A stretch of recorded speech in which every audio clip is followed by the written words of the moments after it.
lead gen right now? Definitely over. I thought you were gonna say that. I wasn't sure, man. I'm just definitely over. Boom! We're in Puerto Rico. We're everywhere in the LFG show, and we got more industry legends. Just don't fucking stop, guys. We got my man Ron Hart. I was always, like I said, always a hustler. So I was in college. I guess ebooks were just not getting hot. So I was selling like 1,000 guides on Amazon. One day I was in computer class, and my phone was like going off like ching, ching, ching like that. So I with my phone, I made like 10K ebooks like right there in that one classroom. The next day, I made like 3K. The next day, like 4K. It kept coming. What was the light bulb that went off? Like, yo, I can make so much money with affiliate marketing. I was on YouTube, how to make money online. Y'all learn about affiliate marketing. I started doing email submits and stuff like that. Then when I hit like a few grand, I started running paid ads. When EDU hit, that's when really like it took off. But what was the light bulb moment? You're like, yo, fuck this lead gen shit. I gotta transition. So honestly, it was just with the market, honestly, whatever, like buyers fucked me over. That shit's like that, so it was really that. You had the fast cars, right? You the fast life, traveled over the world, man. I think you're at a point right now where you're like, I passed, I did that shit, I'm done with that shit. So I've seen it all. I've been in the slums, I still got friends, so you know what I'm saying, who still do the good shit. I got friends in Chicago right now. He owned private jets. I've seen it all. So yeah, I mean, the cars are cool, but I don't care too much about the stuff no more. I can't wait to see where you're gonna continue to grow, man. And it's just great that you let people see that. Again, the good, the bad, and the ugly. You just say, I lost $500,000, right? That's all part of the journey, man. It's just money, it's just paper, you can't get attached to it. This shit comes and goes.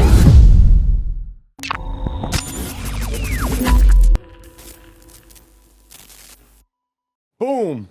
We're in Puerto Rico. We're everywhere in the LFG show, and we got more industry legends. Just don't fucking stop, guys. We got my man Ron Hart, man. I know Ron for a long, long time, man. Yeah, man, for a long time. You know what's funny? When we started LFG show, you were one of the first interviews. We did a quick interview. Oh, yeah? You were like the second or third one ever did ever on the damn show. It was lead gen world in I was in the hallway. You're in the hallway. Yeah. Yeah. So we're like, hey, let's do a quick one. We did a quick one. People liked that one. That was great, man. Oh, cool, good. Yeah. And fast forward a year and a half later, I think it is just, man. I mean, now we're in Puerto Rico, and a lot of things have changed. I mean, with me, with you, and the business, and we both spoke. We're here for the call center conference. Our guy Maury Noon threw a great show, good mastermind. You dropped a lot of stuff, so we're gonna talk more about that today. So, bro, great to have you on the show, my man. Good to see you. Always. Glad to finally do this. So let's talk about this, man. Everyone knows who you are. I found out through you through social media. I got into the lead gen game, man, back in 2016, 2017. I didn't really start fucking with social media till like 2019. I think like late 2019, early 2020. I'd see you a lot of places, man. The Black Jet Setter, Yeah. You had an OnlyFans thing going on. People were paying for, like, consulting. And you had like a lifestyle that, like, I think everyone aspires. You always traveling, you're making money, having fun. Yeah. So let's talk about those days, man. And I mean, it sounds like social media is really what attracted me to you. And I know other people from back in the day were like paying for your subscriptions. They were learning from it. So it's just, I feel that's what really, for me, put you on the map with me, man. Yeah, for sure. I go back, to where it all started. I guess you can say like that with social media stuff. Honestly, I just started using maybe like Instagram, probably like in 2019, 2018, like that, or whatever. But it was all just natural, pretty much on social media. I was just, I'm documenting my travels and stuff like that. At first, some people, when they travel a lot, they just be like, they want to like show selfies and all that kind of stuff, whatever. So all of my social media videos is more like, they call it a POV style. Yeah. So, if I'm like, skydiving or snorkeling, whatever like that, I'm just showing, the actual, environment that I'm in and whatnot. And people get DM me like, hey, I love the content, keep it up. That spot is dope. I'm seeing that, the itinerary, all that kind of stuff. So yeah, that's kind of how it went. So it started off just like, me just traveling around the world and then showing people, all these new places like that. Cause I don't go to places where like, that's like typical, like Jamaica and like Bahamas, stuff like that, I go on Google Maps, I found them countries that no one talk about, like places outside of like Bulgaria or some shit like that, so yeah, that's kind of how, my whole travel thing goes. What made you want to, like, I know you went to Iceland one time. I go to Iceland a lot. Iceland is fucking great, man. I went there in 2018, 2019 with my wife. Bro, what boggled my mind, like, it's like 4 a.m. It's like it's always daylight. So in like 2 or 3 hours where it's night, sometimes 1 hour, I don't fucking know. But Iceland just blew my mind away. Do you feel like going to those places like Bulgaria, Iceland, unusual destination, it gives you an edge in business? Yeah, depending on the time zone. Yeah. Like that, especially like when you're like in, so if I'm in the time zone, that's like 7 hours ahead, I guess, something like that, whatever, So I'll be working while everyone here in the U.S. is asleep. And by the time I got all my partners done, everything's all automated. And then when everyone's woke up, my team that's in the U.S. or whatever, or in Argentina, they already own it. Yeah. So then I can sit back, I can rest. What I could do is, I could plan for the next day while everyone in the U.S. is already working on that day, I guess you could say. So yeah, the time zone do make a difference. You could work ahead of time of everyone else. Yeah, that's how I feel like when I'm in Dubai. I don't mind going to Dubai at all. Dubai's one of them too. Dubai and Greece and like Eastern Europe, I feel like I'm ahead of everybody.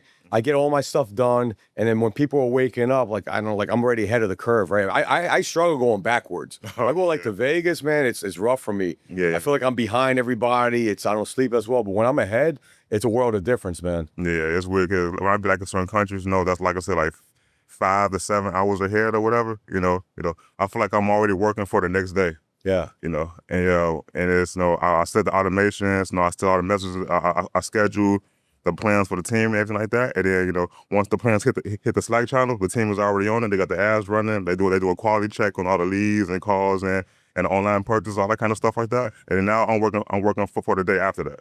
Okay. Yeah. So how long did it take you to get to that point? Because I can tell you what, back in 2019, I went on my honeymoon. Was this fucking 2019? Man, not even 2019, maybe 2021. I went on a honeymoon. My wife, we were in Greece. We were in Mykonos. Great time. But bro, it was me. Like I had maybe 7 people on my team, and I sent 19 grand to the wrong person, man. 21 grand. I sent it some I fucked up. I sent it somewhere in China, and I remember the banks weren't open. I was all stressed out, and I remember being on my honeymoon. I'm like, why am I dealing with this shit, man? Like, I was dealing with a lot of drama, right?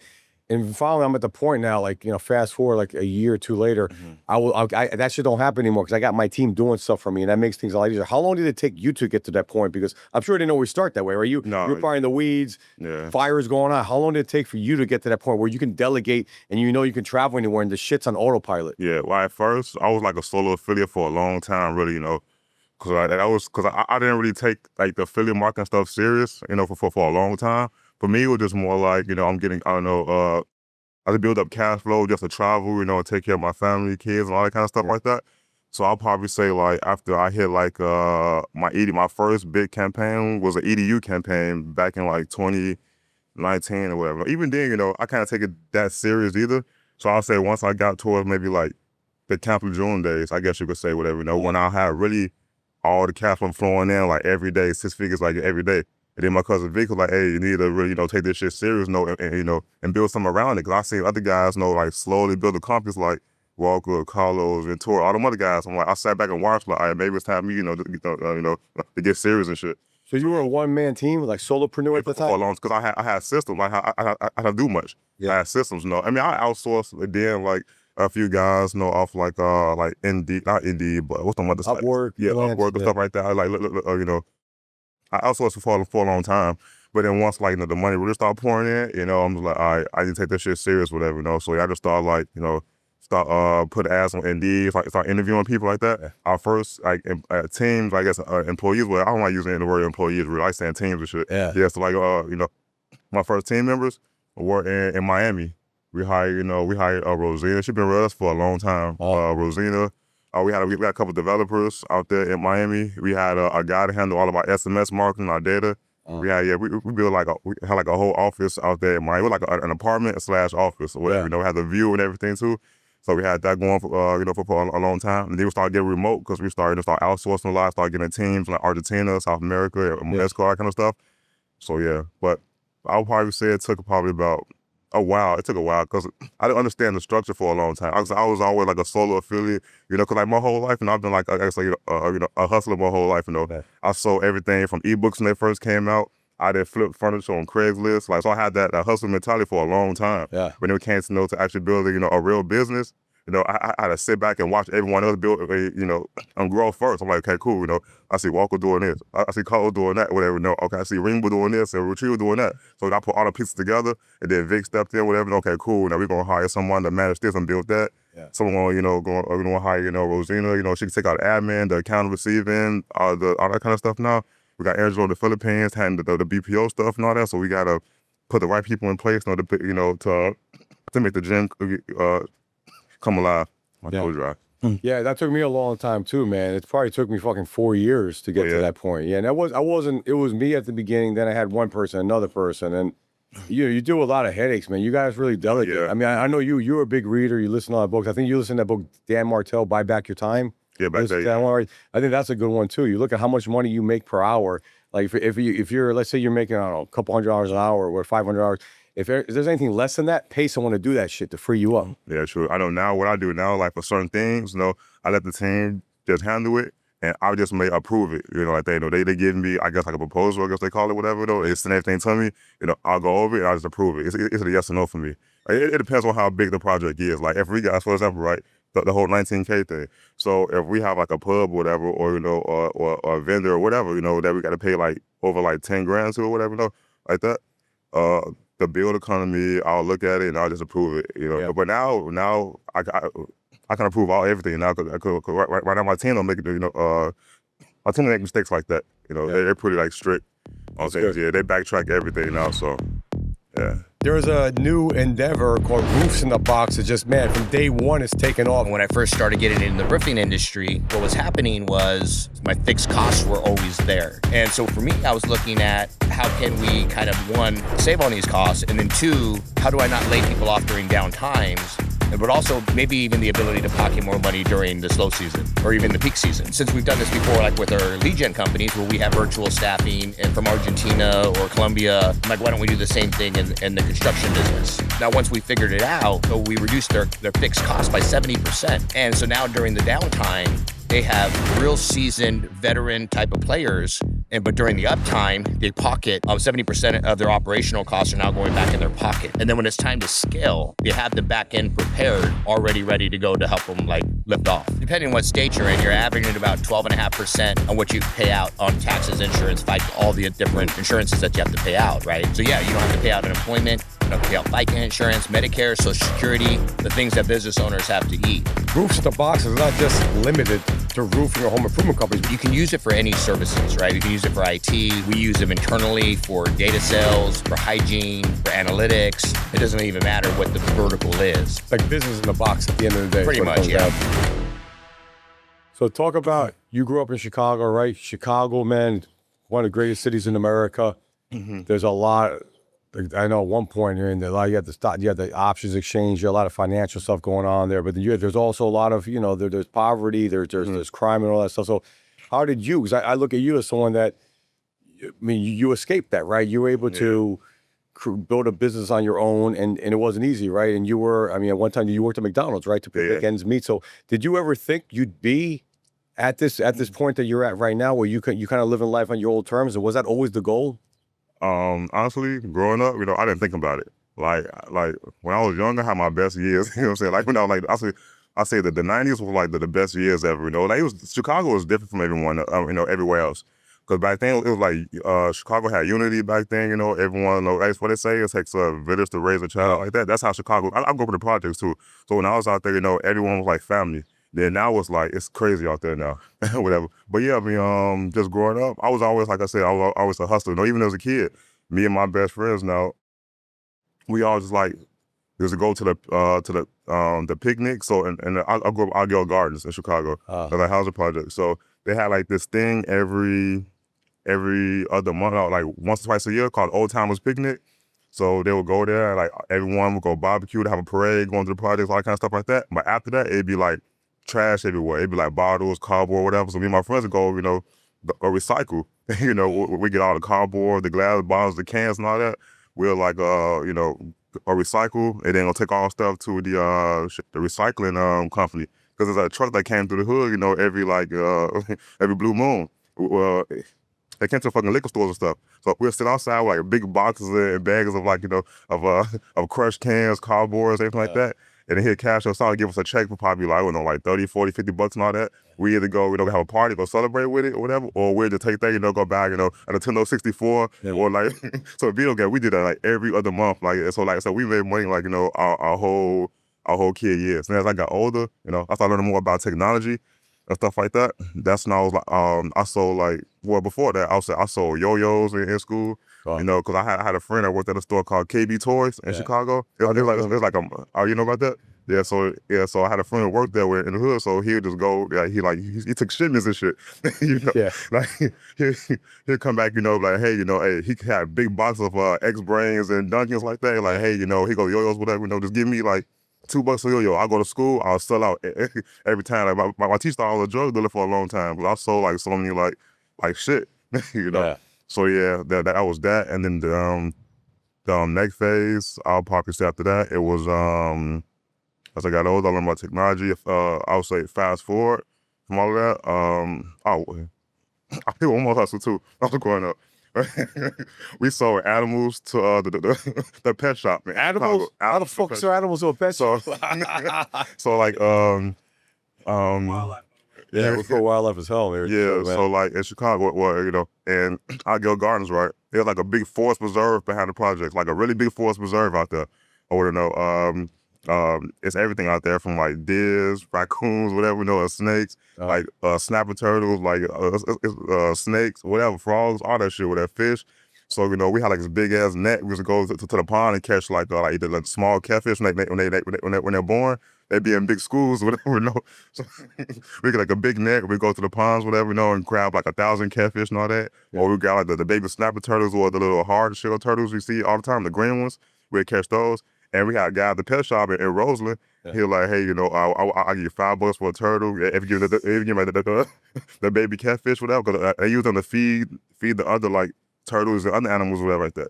He would say, you give me, I guess 100 baby catfish. You give us like $10, $5, something like that, and whatnot. Like, Yeah. it was fucked up. Like we flip animals and everything, man. It was. Well, I said that's why I said the '90s when I was younger, man. We did everything. The best years. We did everything. Isn't that crazy, man? It's true because like you get older and you make money and stuff, but still those simple times are like the most fun. I think because you don't know about all this bullshit, all this stuff out there. It's almost like you know what you know. It's like that's your box, that world, man. Yeah, we did everything. Cause like we had the bus car. There's a bus that go from the area I stayed in to Roseland, like a straight shot. So I'd be on a bus with a big bucket of turtles, and fishing with it. What the fuck you got going on, But yeah, I like that. But yeah, I say fast forward, I learned about technology, whatever. So I was in college, like for my first year.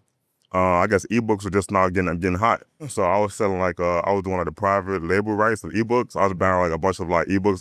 I broke them all down to like guides, like top 10 recipes or how to make money online, all kind of shit. I had like 1,000 guides I put on Amazon or whatever, And I was selling those like crazy, like $4, then $10 on Amazon, Kindle, I think at the time. Yeah. Or whatever. So I sold those, and then one day I was in computer class and my phone was like going crazy, like ching.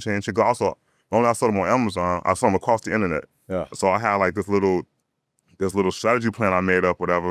It was back when Craigslist was hot too. So I was able to put HTML files on Craigslist. I'm HTML like script or whatever on Craigslist, and people can like buy directly from Craigslist and Backpage and stuff like that. Yeah. So I was just selling like ebooks all over the internet, like Equator. There was a store called Store Envy back then. eBay, Amazon, Craigslist, Backpage, everywhere. I put ebooks all over the internet. And then one day in class, my phone was just like going off like ching like that. And then my teacher was like, Ryan, turn your phone off, and this is disrupting our class now. All right, cool. I look at my phone.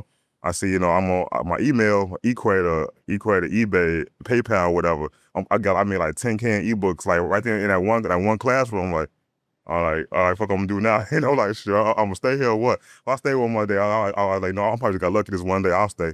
So yeah, the next day I made like 3K. The next day, like 4K. It kept coming. The ebook shit is hot. I like shit. You know what? Fuck, I'm gone. I quit. Yeah. I quit. So, but after I quit, I went and got my real estate license in Chicago. So I was a real estate agent for a long time. But I didn't. It was cool. I want like a professional. Cause like I said, back then, like for me, it's a hustle. I didn't take it serious at all. Yeah. So I got my license. I became like an agent in Chicago. I showed a couple apartments, here and there like that. But I didn't like it because Chicago is very, it's very segregated Chicago, whatever, Like, somebody from when you look at him, like, okay, if he's Asian, he's from this part of town, he's black from that part of town. It's like, it's separated by race and income status like that. Well, now it's a little bit different now because of the internet. So, like, like everybody got money in Chicago or whatever, Yeah. But yeah, back then, so the companies I was working for, they trying to like limit me. So like, we know he's good, we know he's good with this community, so he's gonna keep me on that part of Chicago. But I did good, of course. So I had a system. But I want that real money. You know, I want to go show these, you know, these on 10K apartments, so I get a commission, whatever. You know, they got me in the hood showing apartments fucking worth $500. I'm like, the fuck, Shit. yeah, like all that shit like that. But so I had a company I work for, I'll come I partner with. They gave me a deal on Section 8 stuff. So a deal on that. So whenever they got like a new building in the city, they hit me up first, like, hey, you know, we got a new building, whatever, you know, on 55th and like State Street, all bad right there. The whole building is vacant. It's new rehab, all of that. So, and they take Section 8, and they gave me a $500 bonus for every person who signed at least Section 8. So I did group showing. So I would schedule a group showing in the morning, about 8 or 9 a.m. I would show the whole building, like 12 or 20 different people where they got Section 8, everyone. I like, here you go. I was like, all the doors are open, go look around, see what I want to do and this and that. They go look around, and then by noon, I will convince a few people to apply for the apartments, and I'll get them all approved by like 2 p.m. and I did sign at least by 4 p.m. Yeah. Like that. So yeah, I had like a system. So I was killing South Chicago for a long time. I was like, but still, like, them checks to add up to one deal, you know, downtown. So yeah, that's pretty much how that went. And then the paper, the affiliate marketing stuff came right after that, and then I said, fuck real estate. So yeah, man, that's crazy. I didn't know. Like, I knew you were a hustler, right? But I didn't know, like, that you found ways to make money off of whatever, right? And then how did that translate to affiliate marketing? Like, what was, like, okay, the ebooks is kind of like there's some connection there, but when was a light bulb that went off? Like, yo, I can make so much money with affiliate marketing. Well, it came to drop shipping. I think before drop shipping was even a thing now. Yeah. Whatever, you know, like I was shopping like on China for like I was on YouTube, how to make money online. And that guy back in the day, John Chow, popped up, whatever, and he like some super old school John Chow, Craig Davis, Charles Noah, all them guys popped up. Yeah. And I kept seeing like words about, you know, selling stuff on Amazon from China. But it wasn't called the drop shipping back then though. They were saying, just sell stuff online. So yeah, I was like, so I didn't have the money like that to go and buy shit from Alibaba and all that, whatever, you know. So I was selling like stylus pens and stuff on Amazon. I would go to like Dollar Tree. I'll go and buy up the whole rack of like them stylus pens and air fresheners and whatnot, and I'll list them on Amazon for like twice the price and like that, and I'll stack my money up slowly like that. And then something happened. Some issues happened and whatnot. Yeah. And then like some stuff happened and whatnot, like in my life, and then I fell off from that because something happened. Then when I came back, what happened after that? I learned about I learned about affiliate marketing, and then I started doing email submits and stuff like that because I had some money left over. Then after that, while I was doing that, I was working at McDonald's too, trying to save up. You know, I learned about stock trading. I was at McDonald's, you know, and everything about the whole. I had a big book of like how to make money online for dummies and shit. You know, but yeah, I read half of it, but you know, like the book reading is cool, but you gotta take action at the same time. Like, you can read it all day, but don't go nowhere. You know, so I was like every time I read a chapter, you know, I'll take action right then and there. But only thing that stuck was me doing affiliate marketing, like doing email submits. I ran that for a while. I like spamming Facebook groups and stuff like that. So that's kind of how I just started stacking my money slowly. Then when I hit like, you know, a few grand, I'll start running pay ads for like EDU, and that's when EDU hit. That's when it really like it took off. Yeah. Yeah, it's crazy, man. I think the one thing about you that makes sense. I think you're like a real student, man. You're a real student of life, a student of the game is what it comes down to. Yeah. Of making money and whatever. I think I mean I've seen I follow your stories. You'll be up to 3 in the morning. People are sleeping, you're working, right? Yeah. And you're getting that edge, and then you're implementing. You're throwing shit against the wall. You're testing. You're using that money you stack to make you more money, right? And I think that, to me, actually, success leaves clues. I did that too in my way, right? But that's the one thing I think that separates you, is that you got that and you're willing to travel the world. Like you're in Argentina, you're getting an edge in Argentina right over there. You're willing to go where the fuck it takes to get that edge and put in the time to do it, man. Yeah. True. Yeah. Over in Argentina, it's pretty much. Yeah, I'm going there because my team is there. Yeah. I think, you know, right now we work on a few projects. So, you know, so with them guys, I gotta be there face to face with them. You know, I got a few members here in the U.S., but Argentina, that's where a majority of our operation is out there. You know, we got a nice spot for them. You know, we are working on these e-com products, the e-com projects. So it's like remote is cool, but you need that FaceTime with them. Yeah. You gotta be there with them. You know, hey, you know, we need to get this and this done. You know, here's a deadline. You know, it's all work together get this shit done. Yeah. I agree. I'm going to Colombia. I'm supposed to go to Colombia. I can't find my fucking passport. But anyway, the bottom line is that when you're face to face with a remote team, it accelerates the learning exactly, curve. Shit goes a lot quicker, man. Yeah, it does. Yeah, So- a lot faster. So let's talk. So paper call, you've done EDU, you've done insurance, you've done all that stuff, right? Made a lot of money. We talked yesterday. I think you and I are similar. I mean, we were like rocket ships, man, and like different times. Where like I was moving, you were moving up, and then the last I don't know, it was last couple of years. I don't know, it was late 2022, 2023. Things started to move the other way, man. Do you feel like the golden days are over on lead gen right now? Definitely over. Did you? I thought you were gonna say that. I wasn't sure, man. This is definitely over. The Wild Wild West, all that shit. Like if you look, is this what they call it? I won't say history, it's repeating itself, but it's a cycle. Same thing happened to pen cements back then. Like it was like it went up, everybody made all this money, whatever, and then I won't say it went up, made everybody all this money, then it like crashed because the regulations. Yeah. It's kind of the same thing, and like with the Medicare, they say like that. I mean, you can still make it work if you go legit, build the agency, sell policies, all that kind of stuff or whatever. No, that's cool. But I ain't gonna lie, for me personally, I'm not going through all that. The reason why I know there's more money out there than me chasing, these insurance deals and all that. And I got people, that's on my shoulder about regulations and policies and smears, all that type of shit. I'm not doing all of that. I mean, Big has an agency, he handles all of that, but I'm not. Me personally, my company, we're not doing all of that stuff. You know why? You know why I think it is too. You get to the point where you feel like your time is worth more than that, right? Yeah. Because I don't want to make anything things look bad, but I feel like if you don't want to change crumbs, right? You want to build something that's bigger and utilize your time. You found that with ecom, right? You feel like you found that with the subscription base. Yeah. You talk about that and yeah. So I was telling I had to talk with a few guys on the side. Is that like people think that Medicare is I read this on Google, so quote. But yeah, people think that Medicare is the biggest government program in the United States. It's not. It's Social Security. Or whatever. No. So we have ecom products where we target people on Social Security. Like that, we know how much they get paid and when they get paid. And they're on a fixed income, so we don't charge them a lot where they got paid. They live expenses like that. But we charge them enough where it won't hurt their pockets and they get a product every month. I guess you could say that like that. So yeah, that's kind of how we do it on the whole ecom side. So when was that? I mentioned to you, when was that light bulb moment when you got into affiliate marketing? But when was the light bulb moment you're like, yo, fuck this lead gen shit. I got to transition. Like, what made you do that, man? Probably like I thought about it since like 2021. I guess you could say. And I took some action back in 2022, 2023. But I kept getting pulled back in, whatever, with like these, it was certain campaigns like debt relief, ACA, and some other campaign, some other verticals. I kept getting pulled back in. Every time I tried to leave, I kept coming back. But honestly, it was just with the market, honestly, whatever, like buyers fucked me over and shit like that, so it was really that. I got tired of that, and people, they play favoritism in the industry and stuff like that. So like, because it's crazy, because like, I try like toot my horn like that, but I also, I show how the guys know how to do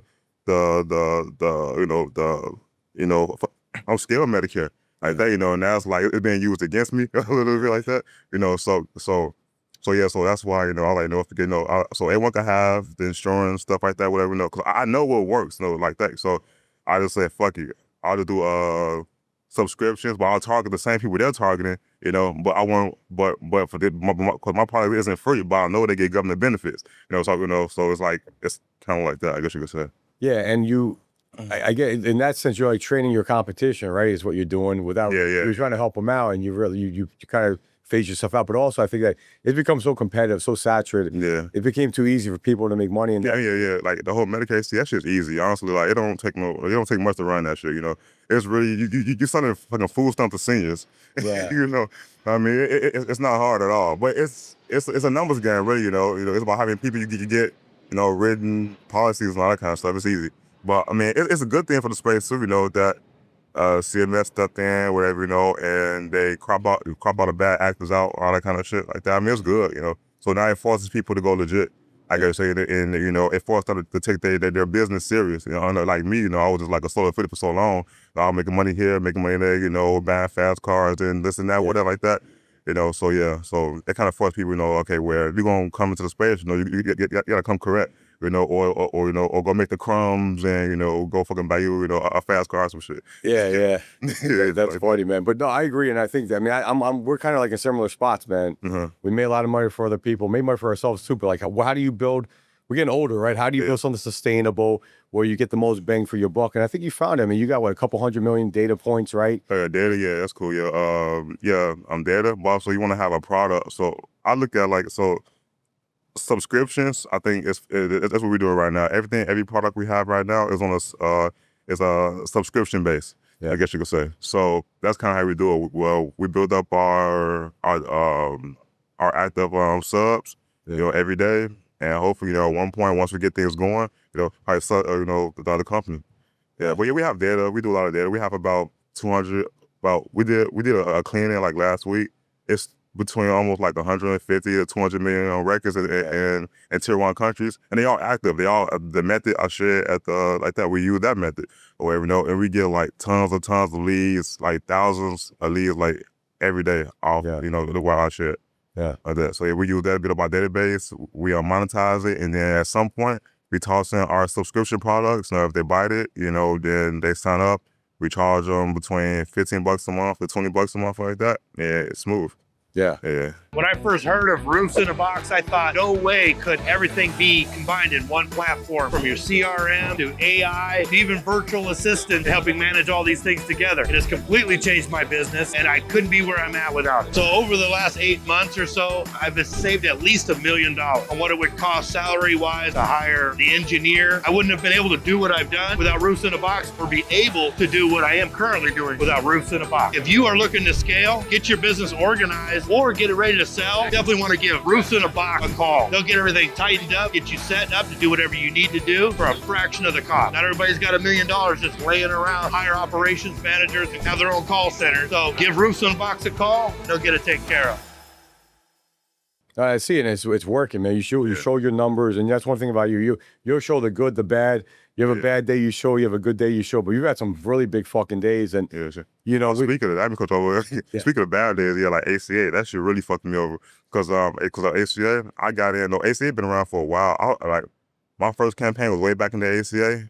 Well, Ring Partner, all the way around. I don't recall. Yeah, they got blown out by BuyerLink. Oh, okay. Yeah. So yeah, back then, they had ACA back then, whatever. No, but fast forward when ACA became, you know, really when they hit the paper car industry hard, and I think I got in too early and then too late. Yeah. Because I got in when people wasn't accepting the subsidy angles and all the aggressive angles, stuff like that. Well, the subsidy angles, the free health insurance angle, all that kind of stuff, whatever. The buyers wasn't accepting that then. I was running that for a while on like Facebook and YouTube, whatever. Buyers wasn't taking that traffic. You know, like.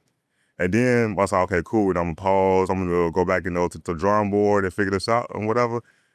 And I'm seeing guys like scaling this shit. I'm like, what the fuck? Like, it's like 6 figures a week, this and that. I'm like, but Biden told me I couldn't do it. You know, I'm like, what the fuck? I'm seeing guys like, I'm doing like, you know, like 200K a week, 300K a week in ACA with subsidy angles. So I'm like, get the fuck out of here, you know? So I go back to, you know, my buyers and whatnot. So now that, oh yeah, you know, we cool, you know, you can use this angle or free health insurance, you can use all that shit, whatever, you know, we got the IVR, yeah, you good. I get in, I got slaughtered. You know, like the market already, you know, is already mature, you know, and yeah, like I'm getting 90, like 80% of fucking Medicaid calls. It was insane. I lost probably like $500,000. That's crazy, man. Yeah, that was insane. Cause I knew in the long run that campaign would be, you know, campaign be like, you know, a multi-million-dollar campaign, and that's why I went so hard on it. You know, cause usually I'll quit probably like around like 5K, 10K, like campaign like that. But I knew ACA would be a really, really good campaign. That's why I went all in. But yeah, that was like one of my biggest losses, probably like last year. Yeah, last year, 2023 or 2024. Yeah, I know. It seems a lot of people got, and it seems that's the case. You got in early, too early, and then you got out and got back in too late, right? So crazy how that works. I was salty. but I think that's why you transitioned to the subscription-based model, because it's more stable, it's more residual. You got some sauce that works, and now you utilize that for something that other people can't figure out. Yeah, because the revenue is also predictable too. You know, like you see how many actives you got, you know how much you're going to make next month when that one car get charged. You know, and also you can also you can make people also prepay for your product as well. Yeah, so that's what I like about subscriptions. It's predictable, on revenue. Like you see how much you're gonna make, as coming up. Got it. We're running up on time here, but I got maybe one or two more questions here. Listen, man, you like you said, you had the fast cars, right? You the fast life, travel over the world, man. Does get to a point where I think you're at a point right now where you're more, I don't want to say mature, but you're like, I passed, I did that shit, I'm done with that shit. Now I just want stability and peace. And you feel like you're at that point? Yeah. I remember fucking island walking around naked somewhere in the fucking beach or some shit, my private beach. That's what I want to do. I mean, the cars and all that tough stuff was cool, Like, it's crazy in Chicago. I know a lot of people, who's successful in Chicago. And like I said, I've seen it all. Like, I've been in the slums.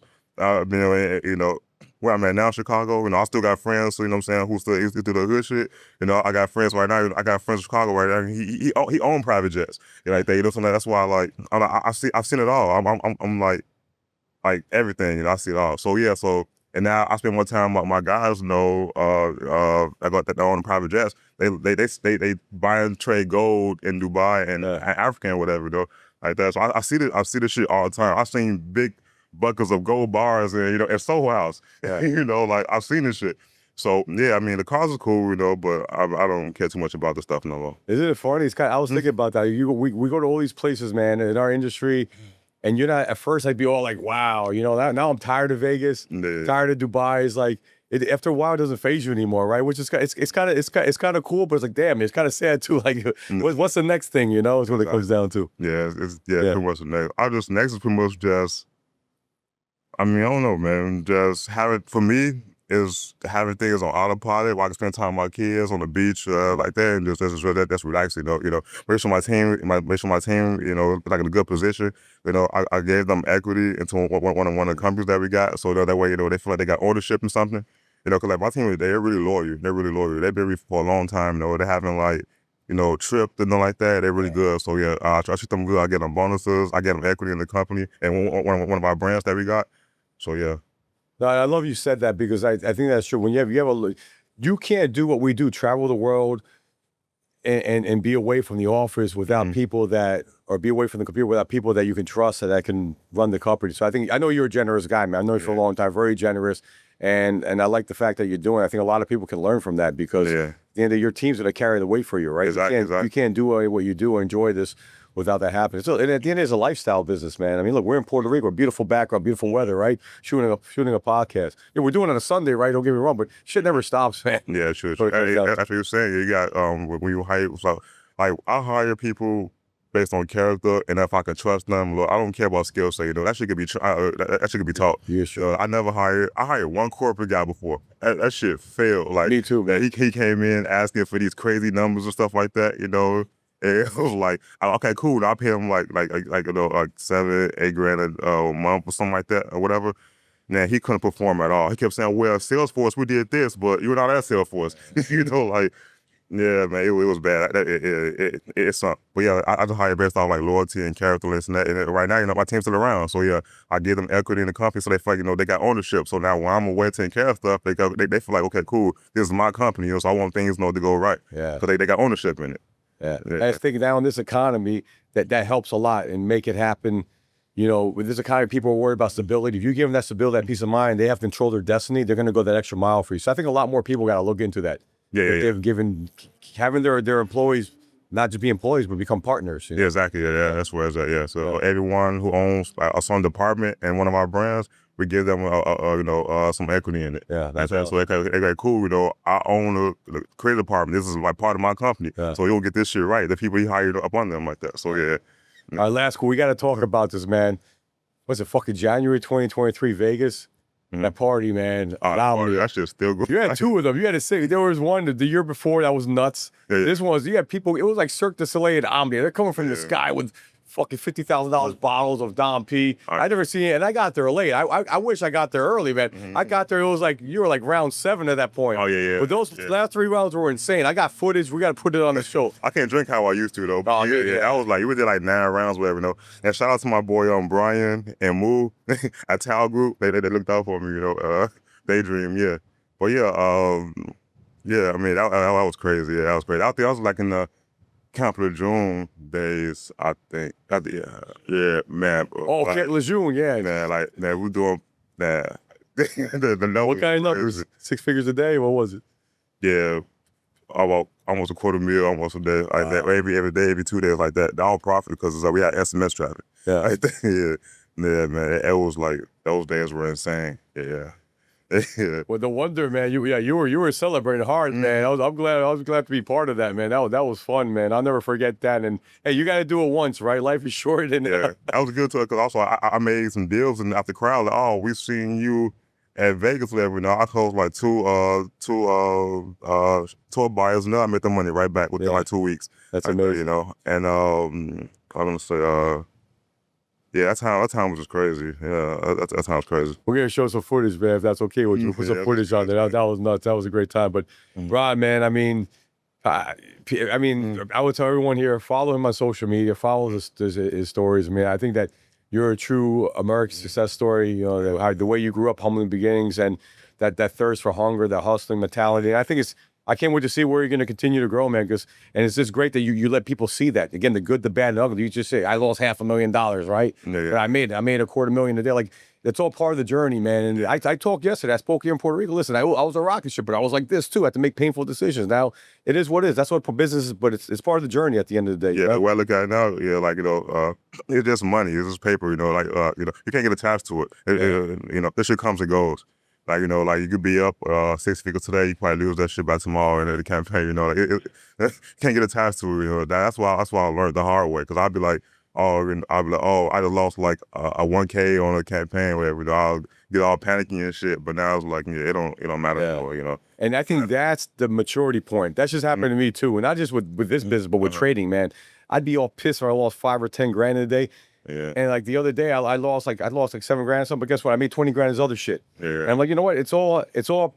And that's part of the evolution. I think when you hit that point, that's when shit really starts to change. Yeah, sure. That's about the whole the party stuff in Vegas. Whatever. A lot of people thought that was like, oh, I'll scale Medicare. I didn't even fuck with Medicare that yet. Yeah. At all. I was like really. I'm still do twerks now, but I was really deep into twerks. I have fucking lawyers on speed dial. Like, hey, because like, I knew when the twerks coming out before everyone else knew. Yeah. Like, they be like, hey, Roy, inside info. Yeah, like, hey, it go, this twerk, that's how I'm coming out.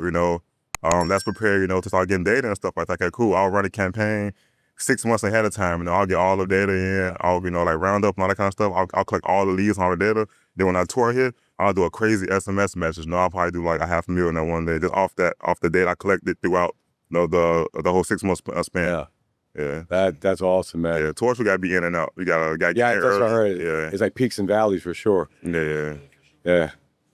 Well, Rob, man, guys, he dropped a lot of knowledge. Follow him online. We're going to put links, Black Jet Setter, man. And, boy, I'm pumped up. Thanks for making it, man. We're going to see more, Ron. This ain't the last time. Yeah, for sure. Good shit, my man. Thank you. All right, Let's man. fucking go.